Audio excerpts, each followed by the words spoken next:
जी। मैं एक स्त्री की पीड़ा को अपनी कविता के माध्यम से व्यक्त करना चाहती हूँ। शीर्षक है सपने देखी थी एक लड़की ने सुहाने से। शादी के बाद ऐसा करूँगी वैसा करूँगी, ये करूँगी वो करूँगी। सपना का रूप ना मिला, सपना का रूप ना मिला, कर ना पाई कुछ और। खुद को भूल कर परिवार के मान का ख्याल रखी, साथ ही प्यार पाने के मोह में पड़ गई। पहली बार अनबन हुई थी, पहली बार अनबन हुई थी, तब मन कच्चा था लड़की का। बच्ची की तरह बिलख कर रोई थी।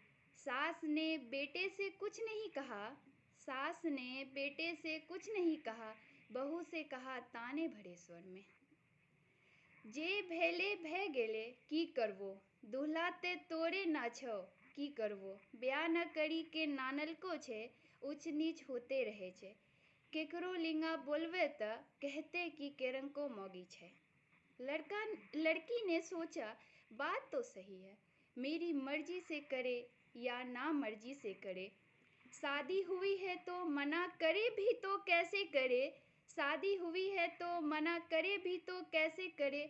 वो सब बातें तो भुला नहीं पाई, बात बाहर नहीं आए, सास के भय से, पति के छोड़ने के डर से। लड़की ने राई की तरह पल्लू से बांधी थी बात, लड़की ने राई की तरह पल्लू से बांधी थी बात। बाहर की नज़र तो नहीं लगी, हाँ खुद घुन लगे गेहूं सी खोखली होती रही। कितनी बार पति ने गले पर हाथ कसकर कहा, पति ने गले पर हाथ कसकर कहा, या तो जहर खा ले या घर छोड़ दे। तुझ जैसी लड़की को मैं खूब देखा हूँ, तुझ जैसी लड़की को मैं खूब देखा हूँ। इस बात में पति के हैवानियत झलकती थी। वो चीखती बिलखती दर्द से कहराती रही। वासना से ग्रसित पति को तनिको सा रहम न आई। लड़की कुछ न कर पाई, उससे इतना भी न कहा गया कि कैसे छोड़ दूँ घर, कैसे छोड़ दूँ घर। इस घर से प्यार है मुझे, हाँ प्यार है मुझे। एक पल के लिए वो दिल को साइड में रख देती शायद, अगर मायका साथ देता। या फिर लड़की आत्मनिर्भर होती, या फिर लड़की आत्मनिर्भर होती। पति परिवार के दबाव में आकर जिससे वो अपने प्रेम पूर्ण संबंध को बिगाड़ चुकी थी।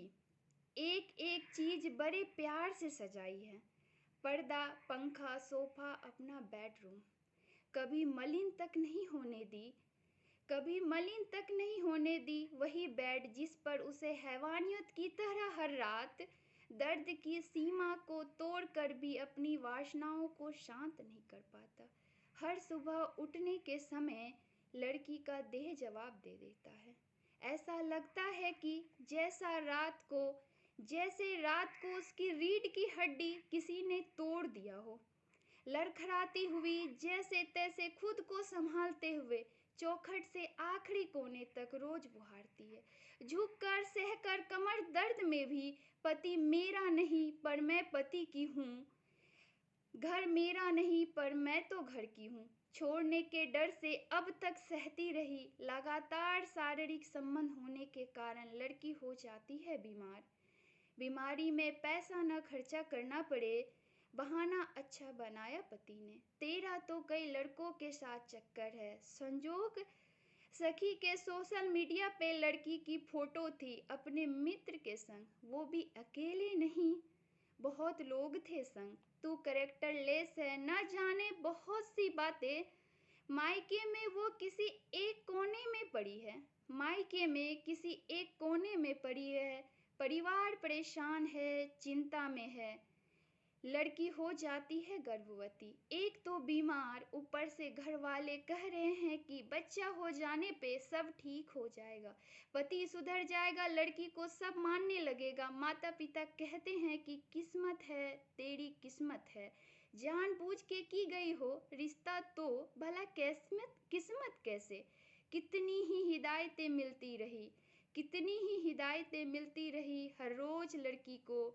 दर्द की गोली मत लो, नहीं तो बच्चे को कुछ हो जाएगा तो। पति के घर जा ही नहीं पाएगी। घर बसाना सीख ले, घर बसाना सीख ले। सुख दुख तो किस्मत की बात है। दूध की मलाई उतार घी की बचत हो सकती है। अगर एक बच्चा हो गया तो घी मलाई के जैसा ही मान होगा। बच्चा के साथ साथ तेरा भी मान होगा। 9 महीने की ही तो बात है, कर ले बेटी बर्दाश्त। तब तो पति के घर तेरा ही राज होगा, पति के घर तेरा ही राज होगा। लड़की की चिंता कहीं लड़की पैदा ना हो जाए। लड़की हो गई तो राज काहे का।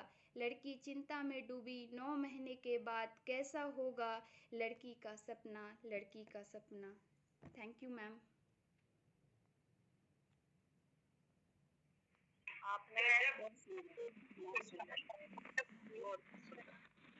आपने मुझे लगता है कि एक कविता में पूरा महाकाव्य हम लोगों के सामने में परोस दिया है कि नहीं? आप लोग मेरी बातों से सहमत हैं? बिल्कुल एकदम से, बहुत स्ट्रॉन्ग है, एक बहुत मार्मिक, एकदम झकझोर देने वाली कविता है। हाँ। और महाकाव्यात्मकता है इस कविता में। पूरा आख्यान है नारी जीवन की जो त्रासदी है उसको उसको तो नीतू जी, आप उम्र में तो बहुत छोटी हैं, लेकिन आपकी सोच और आपका अनुभव जो है वो बहुत ही बड़ा है और बहुत ही गहरा है। मैं आपको बधाई देना चाहती हूँ। धन्यवाद आपसे हम मैम। लोगों को बहुत सारी उम्मीदें बन रही हैं कि आप बहुत अच्छा करेंगे।